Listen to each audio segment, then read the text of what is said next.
What's that in the sky? There's crazy colors up there.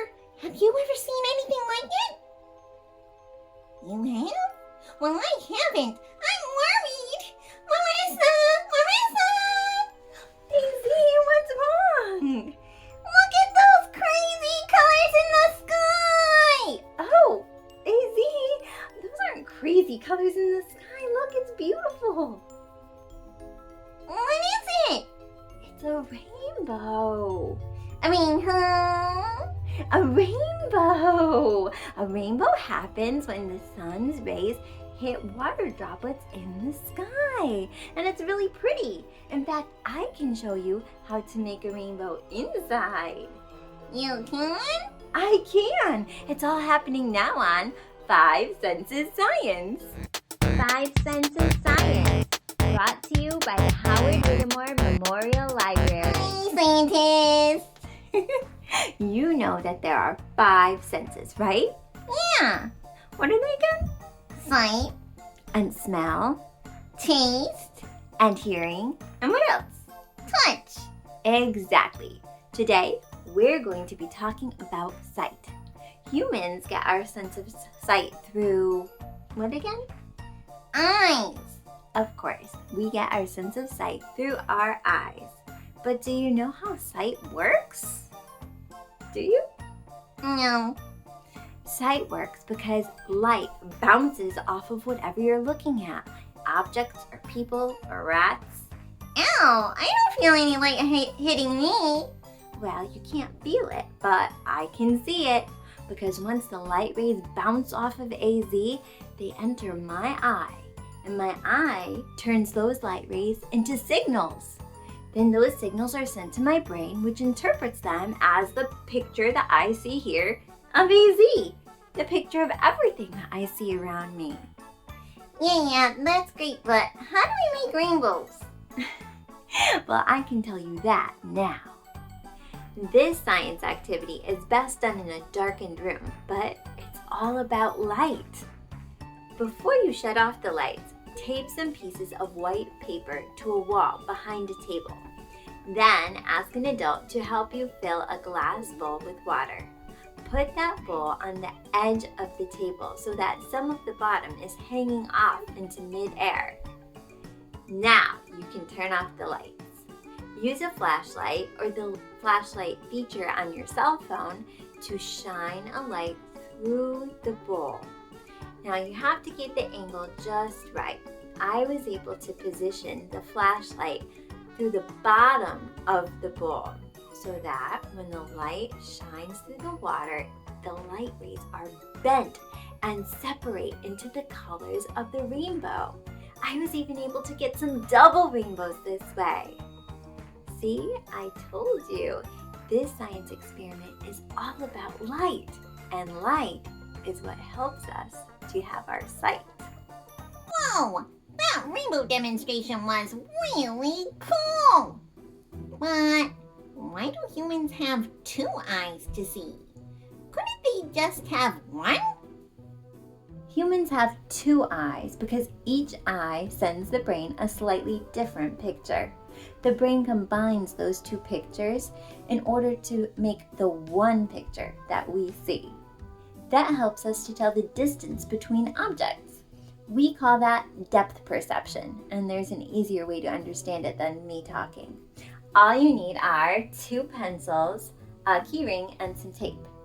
First, tape that keyring to the end of the first pencil. Then sit so that the edge of the keyring is across from your nose. That means the openings are facing either side of you. Now the challenge here is to thread the second pencil through the hole in the keyring. It sounds easy, but it's not. Here's the catch. You need to shut one of your eyes in order to do it. Let's say, I'll shut this eye first. Here we go. Oh, that's nowhere near it, right? All right, let me try again. All right, this eye shut now. Here we go. Ooh, I didn't make it. But now what if I try with both eyes open? That's super easy. That is because I need both of my eyes to figure out where the key ring is and where my pencil is. That's depth perception. Wow, when two human eyes work together, nothing can go wrong, right? Not exactly, AZ. Sometimes your brain can be tricked into seeing things that aren't really there. That's called an optical illusion. For example, this half of an index card has a drawing of an umbrella on it, right? And I drew rain on the other half of the index card. You can see that the rain is not touching the umbrella, right? But we're going to trick your brain into thinking that the rain is on the umbrella. Here's how. I put tape on the back of this index card. Now we're going to line up a pencil there. We're going to put a little bit more tape over the pencil so it won't fall off the card. Got my masking tape. Here we go. All right. There. Now it's stuck. Now we're going to very carefully line up the edges of the cards so that the rain is behind the umbrella.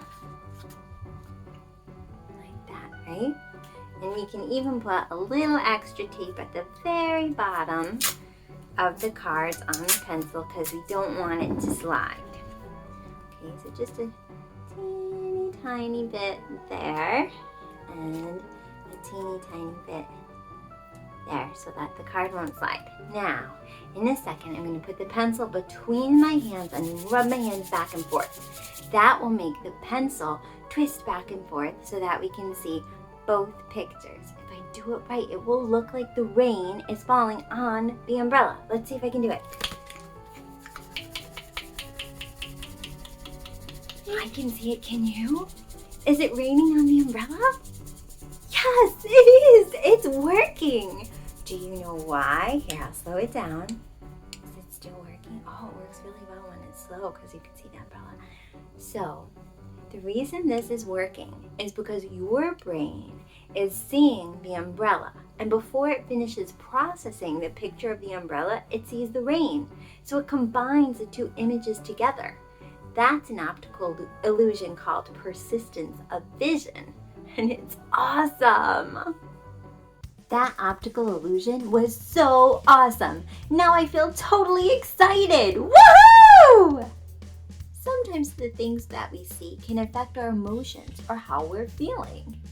That means that if we're super excited, or if we're mad, or if we're worried, we can also use our sense of sight to help us calm down. This is how you can do it. Make a mindfulness bottle. You can start with an empty clear water bottle or a jar. Then add about 4 ounces of clear glue. If you're using a 16-ounce water bottle, that means it would be a quarter of the way filled.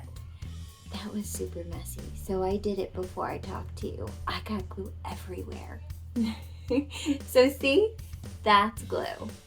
Now you want to add some warm water until your bottle is almost all the way full. Not boiling water, warm water. So this is a kettle of water that boiled but then cooled down. I'm gonna try to get it in there without spilling too much. Wish me luck. Whew. Oh, did it. Okay, so now we have our clear glue at the bottom and our warm water at the top.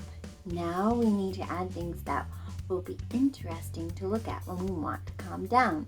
Things that will float in the liquid. So for me, I'm going to add some glitter. Okay, so that's that. Pour a good amount of glitter in there. And then I think it would be really cool to watch some beads. So we're gonna drop some beads in there. And you can make a mindfulness bottle with things you find outside, like leaves or flowers or seeds or sand or even teeny tiny pebbles. Maybe a feather. This is a blue feather, so not one you find outside, but I'm going to put a feather in there and see what happens. And I'm going to put in some glue at the top of my jar so I can push it down. I'm going to put in a pretend flower. So when you're all done, maybe add a little bit more glitter just for fun. When you're all done, you're going to put the cap back on your bottle. It's a good idea to use some hot glue with a grown-up's help to seal your bottle so that it won't spill. And then even after you put that hot glue on there, you want to add some tape to the cap because you really don't want the cap to fall off when you turn this bottle upside down. Okay, so we got our tape. We're going to put it all around the edge of the cap so that our liquid is less likely to spill out.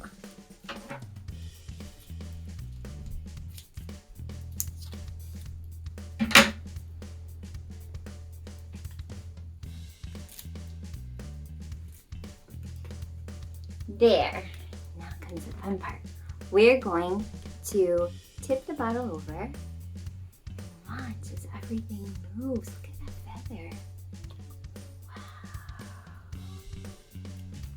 So this will work really well with a jar that has clear sides, but when you're in person with a water bottle, you can see it even better, and it's so cool. Wow, you can see the beads and the glitter floating around in there. Now, it's a good idea if you want the mindfulness bottle to help you calm down to practice using it before you need its calming powers. So, practice watching it even when you're not feeling super excited. Then when you really need it, you can watch everything floating in there and breathe and use your sense of sight to feel calm. Just a tip, my glitter got all stuck together in a clump when I first made my bottle, so I had to open it back up and break up the clump. Make sure you check to see if the glitter looks clumpy before you glue the cap onto your bottle. Now my bottle is super glittery. You'll notice that when I turn it upside down, some glitter falls down, some floats up. Plus, the beads slowly make their way down to the bottom, while the feather tends to float towards whatever is the top of the bottle, depending on how I'm holding it. If you look at your bottle when you're just playing, it will become a habit. So, when you're feeling overexcited or angry or worried, then watching the inside of the bottle and breathing might help you calm down. Have fun using your sense of sight to change your emotions. Lazy? Scientists, did you enjoy learning about the sense of sight today? I did, and I hope I see all of you again next Wednesday.